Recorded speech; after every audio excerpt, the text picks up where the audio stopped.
সাতক্ষীরায় জলবায়ু পরিবর্তনজনিত বিপন্নতা বিশ্লেষণ কর্মসূচি অনুষ্ঠিত হয়েছে। চ্যানেল এইচ এর স্টাফ রিপোর্টার আব্দুল ওয়াহাবের পাঠানো তথ্য ও ভিডিও চিত্রে থাকছে বিস্তারিত। রবিবার 21 সেপ্টেম্বর সকালে পৌরসভার 1 নং ওয়ার্ডে উন্নয়ন সংস্থা রূপান্তরের আয়োজনে 3 দিন ব্যাপী এই কর্মসূচি শুরু হয়। এতে সহযোগিতা করে সুইজারল্যান্ড ওয়াটার এইড ও সুইস কন্ট্রাক্ট বাংলাদেশ।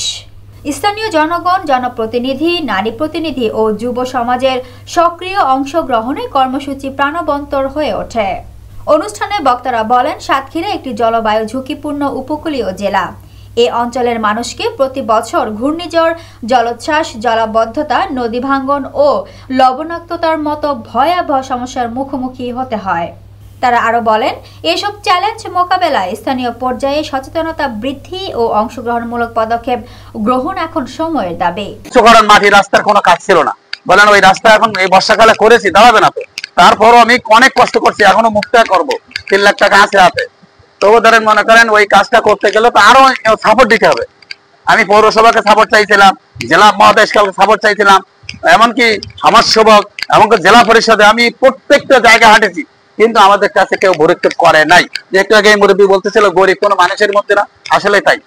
যে ওই এলাকার মানুষগুলো গরিব, নিলি%, এই নিলি% মানুষগুলো গরিব মানুষগুলো ওই এলাকা কোনো ধনী বা কোনো চাকরিজীবী, কোনো বড় ব্যবসায়িক বাড়ি করিনি, যার কারণে আমাদের রাস্তাটা আজ পর্যন্ত হয় না।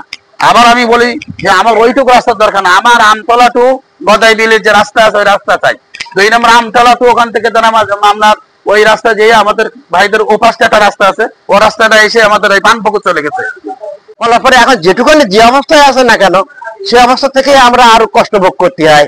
ওই পলিথিন, ময়লা, আবর্জনা আমরা সব এত অবজ্ঞ যে আমরা সব ড্রেনের মধ্যে ফেলি। আমরা নির্দিষ্ট স্থানে না ফেলে আমরা ড্রেনের মধ্যে ফেলি, তাতে ড্রেনটা আটকায় যাচ্ছে। আটকায় যাওয়ার ফলে যেই অতিবৃষ্টি হচ্ছে, ড্রেনটা ওভারফ্লো করে রাস্তার উপর পানি চলে যাচ্ছে, ময়লাগুলো সব রাস্তার উপর চলে আসছে। আমাদের 1 নম্বর ওয়ার্ডের জলাবদ্ধতার কারণে নিজস্ব কবরস্থান থাকা সত্ত্বেও আমাদের বাধ্যতামূলক রসুলপুর সরকারি গোরস্থানে কবর দিতে হয়, এবং খুব দুঃখজনক, বাড়ির জায়গা থাকতেও আত্মীয় স্বজন সেখানে কবর দিতে পারে না, এবং অনেকের আত্মীয়র বাড়ি নিয়ে কবর দেয়, অনেকের সরকারি জায়গায় যেতে পায় না।